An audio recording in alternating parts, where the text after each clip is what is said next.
ombudsman, teka lang, wala itong mga batayan. Walang basihan. Walang pasihan ito. Sa batas. Oo. Hindi ito tatayo. Therefore, Oo. dismiss ito. Walang probable cause para ituloy ang kaso. Kaya pala ganoon ang reaction ng mga kongresista. Ngayon, Jen, ang Oo. tanong naman dito ay ganito. Kung matibay ang ebidensya ninyo, Oh, bakit kayo nangangamba dun sa senaryo na yon? kasi sa ombudsman, Nelson, alam mo naman, ang impeachment trial, may hawang drama yan eh. Oo. Di ba? May continue Tama. yan. Tama. Gaya sa mga nakunang Yun ang impeachment. yun ang sinasabi natin. Sa ombudsman, wala yan. Kinukumpare na nga natin yung kay Oo. Justice Corona, di ba? Oo. Na si Justice Corona, guilty sa impeachment Oo. trial, pero pinawan ng sala sa korte. Yes. Dahil hindi naman katanggap-tanggap yung mga ebidensya at walang batayan sa batas. Yun ang masakit Di na ba? katotohanan. Dahil sabi ng Supreme Court pa nga noon, SAN yan eh. Oo. Ang SAN pwede namang i-correct yan kung di ba? Statement of assets and liabilities. Nako. Ayun na, ang problema. Okay. Kaya gusto confidential fund din. Pangalawa. Di ba? Ano ba? Oo. Ito masaklat niyan, Jen, ha? Alam mo ba kung bakit nangangamba ang mga congressman Oh. at ang isip nila ay madi-dismiss ito kung talagang itutuloy ang ombudsman? Alam mo ba kung bakit? Okay, anong bakit? Kasi ito may lumang video na kasi ito eh. Si Ombudsman Martires ay kinwestiyon na dati sa House of Representatives sa hearing ng budget niya. Tinanong mo sa kanya yung tungkol dyan eh. Tinanong si Ombudsman ni... Sino ba yung babae yun eh? Si Franz Castro din ang nagtanong. Ang tanong ni Franz Castro, ito ba mga confidential funds nyo? Asan ba yung mga resibo nito? Oo. Sino ba mga pinagbibigyan nyo dito? Yes. Pwede ba namin isabit? Ay, isabit ko ba sa amin? Mga pangalan? Sinagot ng pangisi niya rin.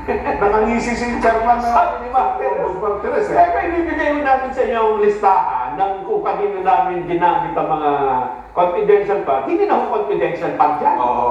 Di ba? Oo.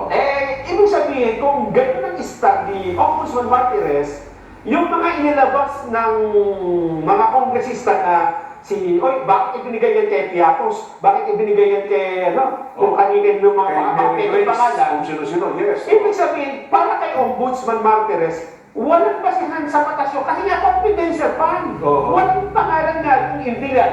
Kung ang batayan team, mga naunang pahayag niya. Oo. Di ba? Kaya palagay ko, ito ang kanilang ikinatatakot. Oo. Di ba? Na kapag ka hinawakan ni Ombudsman ang kaso ni Vice President Sara Duterte tungkol sa confidential funds, ay sabihin ni Ombudsman Martires na, ito na rin tinanong niyo sa akin dati. Mga pangalan na, talagang ganitong pangalan na talagang gagamit ng sudulingan ka. Confidential fund. Confidential fund nga, Di ba? Ah. Yan ang sinasabi natin dyan. Well, ako binabasa ko itong statement ni Kong Joel Chua. Oo. May binabanggit sa dito na desisyon din daw po nakataas-taas ang hukuman noon pala 1995. Okay. Sa mga petition, para naman daw po madisbalno yung ombudsman Anyang Desierto. Sinabi daw po ng Korte Suprema na dapat munang maalis ang ombudsman sa pwesto sa pamamagitan ng impeachment bago papanagutin sa kasong kriminal o administratibo. Ayon po kay Chua, sa kanyang pagkakaintindi, dapat munang hintayin ang resulta ng impeachment trial. Maaari anyang imbestigahan muna ng ombudsman ang iba pang mga respondent sa mga reklamo laban daw po kay BP Sara Duterte. Ayun. So yun ang kanyang punto. Yung kanyang Kasi although sa Anyang Desierto, hindi naman Vice President, pero ito yung impeachable official. hindi naman ito na-impeach din. Yes, hindi mo na-impeach si Anyang Desierto. Ngayon. Diba? So parang gusto At sabihin, saka walang nakahaing-impeachment. wala, disbarment lang yung kay Anyang Desierto. Yun. Oo. Pero well, ang punto ni Joel Chumata sa usapin ito, dapat tayo hinintay ng ombudsman. Diba? Pero ako naman, ba't yung kasi sinabi sa ombudsman eh?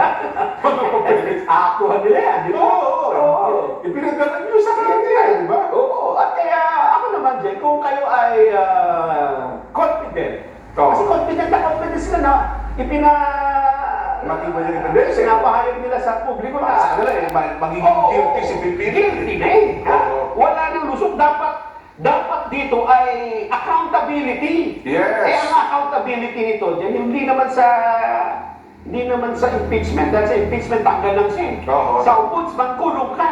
Oo. Pagka may kasalanan ka dyan sa paggulustay ng pondo, makukulong ka. Naku.